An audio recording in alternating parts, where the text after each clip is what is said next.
Hello guys and welcome to the second last episode 9 of UCL diaries. और आज हम बात करने वाले हैं एक ऐसी टीम की जो शायद सब भूल गए हैं कि कभी चैंपियंस भी थे। हमने बात करी थी एक एपिसोड में रेड स्टार बेलग्रेड की, जो थे सबसे अनलाइकली चैंपियंस। आज हम बात करने वाले हैं 1986 चैंपियंस लीग विनर्स की, जो शायद बन गए हैं द फॉरगॉटन विनर्स। तो 1985-86 का जो चैंपियंस लीग कैंपेन था वो जस्ट एक साल बाद हुआ, जो हेज़ल डिज़ास्टर हुआ था उसके।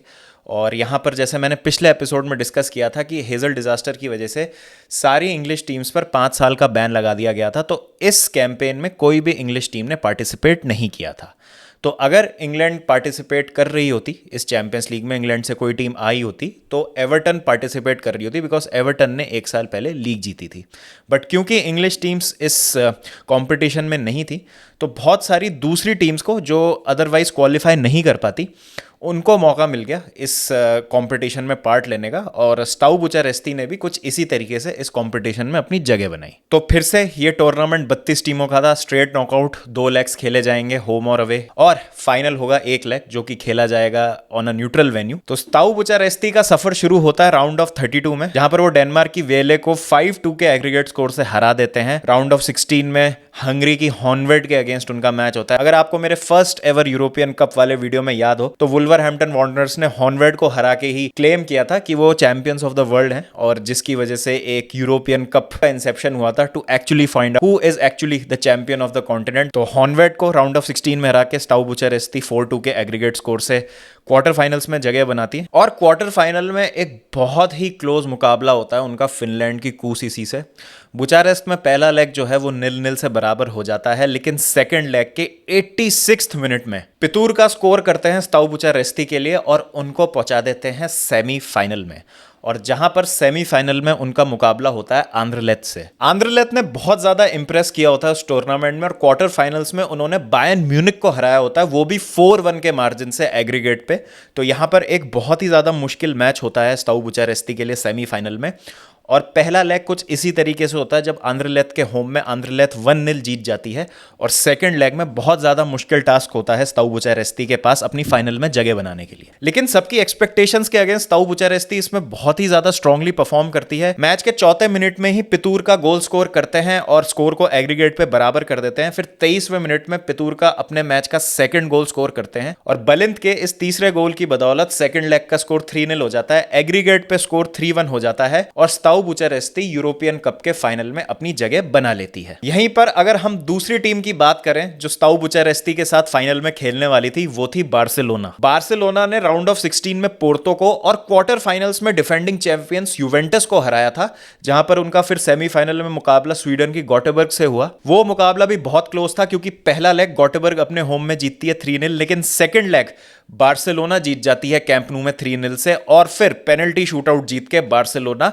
चैंपियंस लीग के फाइनल में जगह बना लेती है अपनी स्टाउ बुचारेस्ट के अगेंस्ट। 1986 यूरोपियन कप का फाइनल खेले जाने वाला था रेमोन सैंचेज पिजुआन स्टेडियम सिविल में, जो कि सिविया का होम है। और क्योंकि ये स्पेन में था चैंपियंस लीग फाइनल, तो ऐसा लग रहा था कि जैसे बार्सिलोना का ही होम है ये। 60,000 लोग उस रात अटेंडेंस में थे जो फाइनल देखने आए थे स्टेडियम में, जिसमें से 59,000 से ज्यादा फैंस बार्सिलोना को सपोर्ट कर रहे थे, और कुछ मुट्ठी भर फैंस ही स्टाउ बुचारेस्ती को सपोर्ट करने आए थे। तो ऑड्स बहुत ज्यादा अगेंस्ट थे स्टाउ बुचारेस्ती के, एक ऐसी टीम जो ऑलमोस्ट अपनी होम कंडीशंस में खेल रही है, प्लस एक बहुत ही स्ट्रॉन्ग टीम जो डिफेंडिंग चैंपियंस यूवेंटस को हरा के आई है, एक स्ट्रॉन्ग पोर्तो साइड को हरा के आई है। ये स्टाउ बुचारेस्ती के लिए इतनी अनरियल बात थी कि रोमेनियंस को एंड तक नहीं पता था 1986 के फाइनल से पहले कि ये फाइनल उनकी कंट्री में ब्रॉडकास्ट होगा कि भी नहीं। इवेंचुअली वो फाइनल ब्रॉडकास्ट हुआ, और बुचारेस्ती के फैंस अपनी टीम को एक्शन में देख पाए। तो फाइनल की शुरुआत होती है, और बहुत ही एक लैक क्लस्टर और ढीला ढाला सा फाइनल होता है। पिची अलोंसो गोल स्कोर करते हैं बार्सिलोना के लिए नॉर्मल टाइम में, लेकिन उसको रूल आउट कर दिया जाता है ऑफ साइड से, और बस यही एक हाईलाइट होती है पूरे 90 मिनट की। दोनों ही टीमें किसी भी तरीके के कोई खास चांसेस नहीं बना पाते, और दोनों ही गोलकीपर्स टेस्ट नहीं होते बिल्कुल, और एक्स्ट्रा टाइम भी सिमिलर तरीके से होता है। और अब ये मैच जाता है पेनल्टी शूटआउट में। मैच की तरह ये पेनल्टी शूटआउट भी एक बहुत ही लो क्वालिटी अफेयर होता है। स्ताउ बुचारेस्ती और बार्सिलोना अपनी पहली दोनों पेनल्टी मिस कर देते हैं। स्ताउ बुचारेस्ती के मायरू और बोलोनी अपनी पहली दो पेनल्टीज मिस करते हैं और बार्सिलोना की पहली दो पेनल्टीज एलेक्जेंको और पेद्रेसा लेने आते हैं और वो मिस कर देते हैं। यहां पर हेलमुथ दुकादम जो कि स्ताउ बुचारेस्ती के गोलकीपर है, दोनों बार सही डायरेक्शन में गैस करते हैं और अपनी राइट साइड में डाइव करते हैं उन पेनल्टीज को रोकने के लिए। अब स्ताउ बुचारेस्ती के लिए पेनल्टी लेने आते हैं लकातस और वो इस बार इस पेनल्टी को कन्वर्ट कर देते हैं। स्कोर अब हो चुका है 1-0। पिची अलोंसो बार्सिलोना के लिए पेनल्टी लेने आते हैं और फिर से सेम डायरेक्शन में जहां पर एलेक्जेंको और पेद्रेसा ने पेनल्टी मारी थी, हेलमुथ दुकादम फिर से अपनी राइट साइड में डाइव करते हैं और फिर से पेनल्टी सेव कर लेते हैं। तो लगातार 3 पेनल्टीज यहां पर दुकादम सेव कर चुके हैं। अब स्ताउ बुचारेस्ती के लिए आते हैं बलिंथ। उनके पास मौका है एक एडवांटेज देने का अपनी टीम को और वो बिल्कुल वैसा ही करते हैं। वो अपनी पेनल्टी कन्वर्ट कर देते हैं और प्रेशर डाल देते हैं बार्सिलोना पे। अब स्कोर हो गया है 2-0। बार्सिलोना को इस पेनल्टी शूटआउट में बने रहने के लिए अपनी दोनों पेनल्टीज कन्वर्ट करनी पड़ेगी बची हुई और उरुती स्ताउ बुचारेस्ती की बची हुई पेनल्टी सेव करे। लेकिन अगर यहां पर बार्सिलोना मिस करती है तो स्ताउ बुचारेस्ती ये पेनल्टी शूटआउट जीत जाएगी। तो इस हाई प्रेशर पेनल्टी को लेने आते हैं मार्कोस अलोंसो। जी हां, वही मार्कोस अलोंसो जो आज की तारीख में फॉर्मर चेल्सी प्लेयर और current Barcelona player Marcos Alonso के फादर हैं। और अगर थोड़ा सा हम एक बार मार्कोस अलोंसो फैमिली ट्री में जाएं तो जैसा आपको याद हो जब हमने पहले यूरोपियन कप के बारे में डिस्कस किया था तो फाइनल में वहां पर मार्कोस अलोंसो ने गोल स्कोर किया था। तो वो थे मार्कोस अलोंसो इमाज जो कि मार्कोस अलोंसो पेनिया के फादर थे, जो मार्कोस अलोंसो मेंडोसा जो अभी बार्सिलोना के लिए खेल रहे हैं उनके फादर हैं। तो मार्कोस अलोंसो आते हैं ये पेनल्टी लेने। अब क्योंकि पिछली तीनों पेनल्टीज हेलमुथ दुकादुम के राइट में मारी थी बार्सिलोना ने, इस बार वो सोचते हैं कि लेफ्ट में मारेंगे, लेकिन दुकादुम इस ब्लफ को कैच कर लेते हैं, डाइव मारते हैं और इस पेनल्टी को सेव कर लेते हैं और स्ताउ बुचारेस्ती बन जाती है चैंपियंस ऑफ यूरोप। तो 1986 के चैंपियंस लीग विनर होते हैं रोमेनिया के स्ताउ बुचारेस्ती, जिसमें बहुत बड़ा क्रेडिट स्ताउ बुचारेस्ती के गोलकीपर हेलमुथ दुकादुम को जाता है।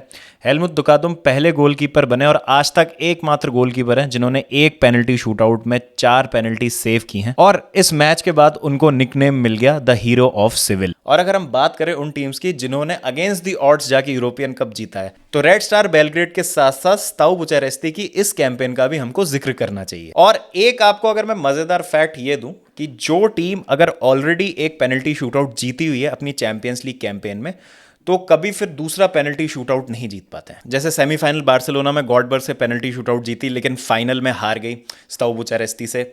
2012 में बायर्न म्यूनिख ने रियल मैड्रिड से पेनल्टी शूटआउट जीता था लेकिन चेल्सी से फिर वो पेनल्टी शूटआउट हार गए थे फाइनल में। और 2016 में एटलेटिको मैड्रिड ने राउंड ऑफ 16 में पीएसवी आइंडहोवन को 8-7 से पेनल्टी शूटआउट हराया था लेकिन फाइनल में फिर वो रियल मैड्रिड से पेनल्टी शूटआउट हार गए थे। तो कोई भी टीम एक कैंपेन में 2 पेनल्टी शूटआउट्स नहीं जीती है। तो ये एक फन फैक्ट है, इस पर मैंने एक शॉर्ट भी बना रखा है, अगर आपको याद हो तो please to make sure to check that out. और ये है कहानी स्ताउ बुचारेस्ती की कि कैसे वो बने पहली eastern European team to win the European cup. तो आई होप आपको ये एपिसोड पसंद आया होगा और बचता है फिर season finale, first season of UCL diaries का लास्ट एपिसोड।